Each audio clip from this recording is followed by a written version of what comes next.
Not too bad. You ever been up here? No. Where are you from? Currently Lakewood.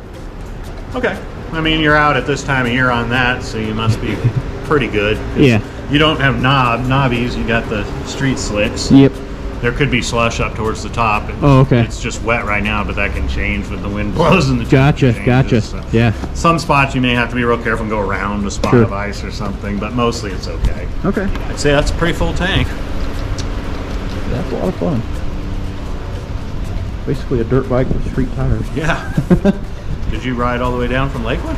No, I parked in the Springs. Well, that'd be a long way on that way. Yeah, for sure. Kind of wears you out after a bit. Yeah.